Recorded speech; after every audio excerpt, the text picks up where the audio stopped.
चाकण औद्योगिक वसाहतीतील उद्योजकांना नक्की कोणत्या समस्या आहेत त्या आपण जाणून घेण्याचा प्रयत्न करणार आहोत। आपण पुढारी न्यूजच्या प्रेक्षकांना चाकण MIDC मधील या ज्या समस्या आहेत त्या थेट दाखवणार आहोत। माझ्याबरोबर आपण हा चाकण MIDCतला प्रवास थेट पाहू शकता।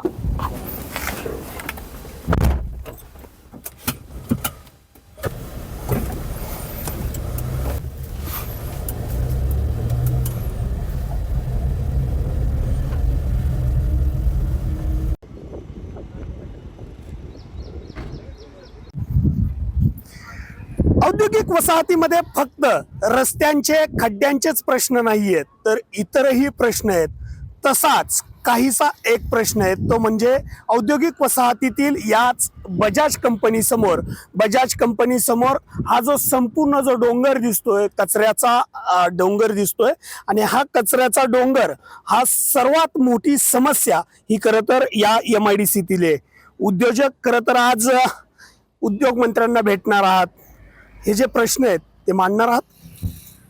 नक्की 100% मांडणार आहोत। खरं सांगायचं तर हे प्रश्न आम्ही सुरुवातीला जेव्हा आपलं ट्रॅफिक हे कोंडीमुक्त करण्यासाठी, वाहतूकच्या कोंडीतून मुक्त करण्यासाठी आम्ही जेव्हा प्रश्न मांडले, तेव्हा मी वैयक्तिक ज्या ईमेल्स आत्तापर्यंत लिहिल्या त्या प्रत्येक ईमेलमध्ये कचऱ्याचे प्रश्न आम्ही मांडलेले आहेत, विजेचे प्रश्न मांडलेत, पाण्याचे मांडलेत।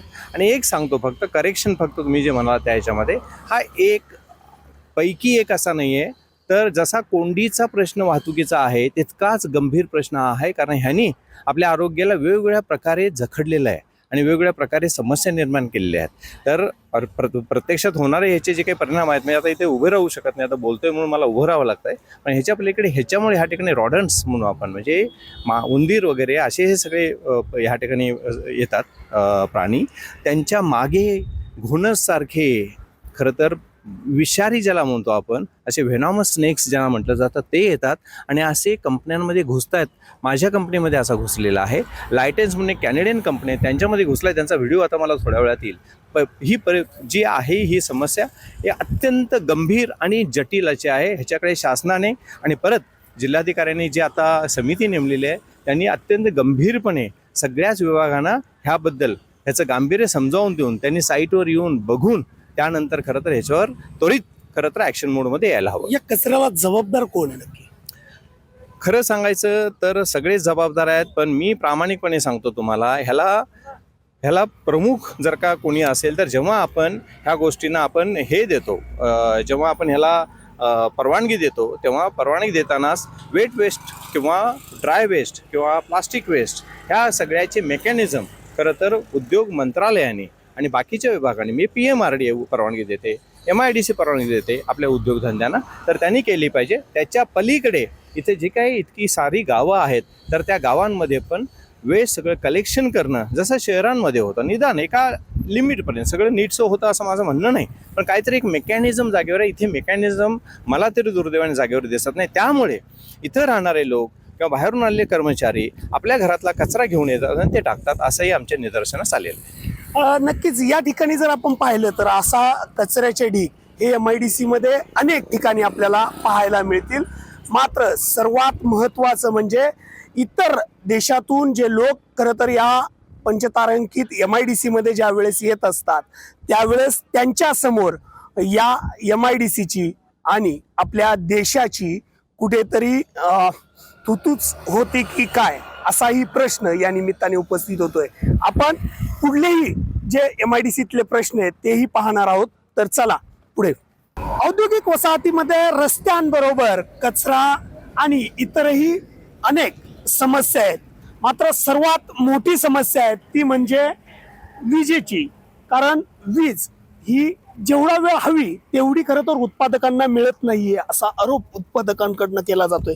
सर, काय एकंदरीत आज उद्योगमंत्री येतात, कोणकोणत्या समस्या तुम्ही त्यांच्या पुढे मांडतात आणि विजेचा नक्की काय प्रश्न गंभीर आहे? बाकीच्या समस्या आहेत, पण सर्वाधिक समस्या जी आहे रस्त्यांच्या सोबतीने, दुसरी जी समस्या आहे ती विजेची। अनइंटरप्टेड पॉवर मिळणं हा आमचा मूलभूत अधिकार आहे किंवा मूलभूत ती आमची गरज आहे म्हणा आपण। पण आम्ही आता हा सगळा डेटा आहे माझ्याकडे, तर हा डेटा आम्हाला हेच सांगतो की साधारणतः महिन्याला किमान 10 ते 12 वेळेस पॉवर जाते आणि ॲव्हरेज साधारणतः एक 12 तास हे पॉवरचं इंटरप्शन असतं. ह्याच्यामुळे डिझेलचं कन्झम्पशन वाढतं. दुसरी गोष्ट सगळ्यात महत्त्वाची म्हणजे ह्याच्यामुळे जे काही त्या ठिकाणी मेटल आमचं गरम होऊन त्यानंतर प्रोडक्शन व्हायला पाहिजे ह्याच्यावर मोठा त्याचा आमचा परिणाम झालेला आहे. आणि काही वेळेस सांगूनसुद्धा दुर्दैवाने ह्या गोष्टीकडे जसं लक्ष द्यायला पाहिजे, जी काय आश्वासनं दिली पाहिजेत ती पूर्ण होत नाहीत. माझ्यासोबत म्हणजे आता आम्ही लघु उद्योजक आहोत, पण कॅनेडियन MNC आहे महिंद्राच्या समोर, तिचं नाव लायटेन्स इंडिया. त्यांच्याकडे तर रोज 5 ते 6 वेळेस पॉवर जाते.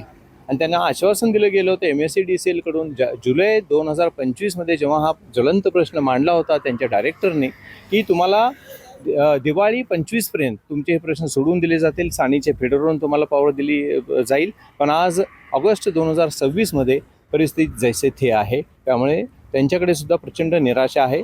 प्रेस कॉन्फरन्समध्ये पण सर्व उद्योजकांनी पाणी प्रश्न, वीज प्रश्न हे सुद्धा हिरिरीनं मांडले होते आणि त्याच्यावर उत्तर हवं असं त्यांनी सगळं मांडलेलं आहे, निवेदन दिलेलं आहे. औद्योगिक वसाहत स्थापन झाली त्यावेळेस जेवढी वीज होती तेवढीच वीज आज आहे. म्हणजे वाढवली गेले एकूण 23 फीडर्स आहेत असं म्हणजे मला त्याचा आकडा आत्ता समजला. पण एकूणच जर का परिस्थिती जर का बघाल तर बिकट आहे हे मी तुम्हाला नक्की सांगू शकतो. MIDC बरोबरच PMRD रिजनमध्ये सुद्धा प्रचंड प्रमाणामध्ये औद्योगिकरण झालेलं आहे. मला तर असं वाटतं की ह्या सगळ्याचा सरकारने किंवा आपल्या उद्योग खात्याने खरं तर ह्याची खरं तर शहानिशा करावी. खरं तर व्यवस्थित सगळे जे काही उद्योगधंदे आहेत त्याची त्यांनी सगळी एकूणच संख्या किती आहे, त्यांना लागणारी पॉवर किती आहे आणि त्यानुसार नियोजन करावं अशी माझी विनंती आहे.